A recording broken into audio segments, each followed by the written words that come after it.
오늘 삼성전자가 재무와 법률 등 외부 전문가들과 지주회사 전환을 검토한 결과 지주회사 전환을 하지 않기로 결정했습니다. 지주회사 전환으로 사업 경쟁력 강화 효과는 미미한 반면 경영 역량을 분산시키는 등 사업에 부담을 줄 수 있다는 우려에서입니다. 보도에 정창신 기자입니다. 지주회사 전환을 검토하던 삼성전자가 오늘 이사회를 열고 지주사 전환을 안 하기로 결정했습니다. 삼성전자의 지주사 검토는 지난해 10월 미국계 헤지펀드 엘리언 매니지먼트가 삼성전자의 주주가치 재고를 요청한 뒤 구체화됐는데 지난달 주주총회에서 지주사 전환이 어려울 것이란 관측이 이미 나오기도 했습니다. 지주회사 전환에 따른 부정적인 영향이 존재하여 지금으로서는 실행이 쉽지 않아 보입니다.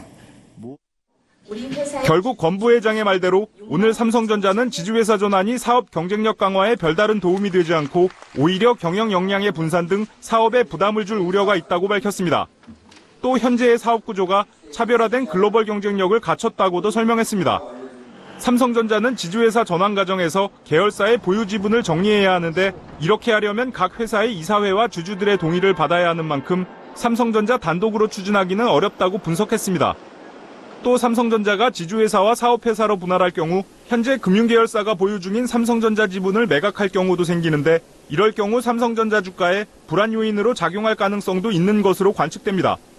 삼성전자 사업보고서를 보면 삼성전자 주식 분포는 삼성생명 7.88%, 삼성화재 1.32% 등으로 구성돼 있습니다.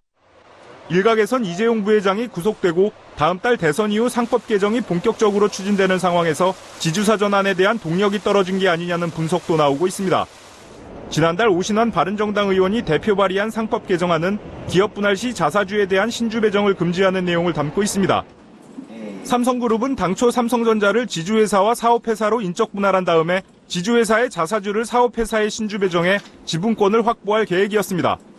현행법상 지주사는 자회사의 지분 20% 이상을 확보해야 하기 때문입니다. 하지만 신주 배정이 금지될 경우에 추가로 막대한 자금을 투입해 자회사 지분을 확보해야 합니다.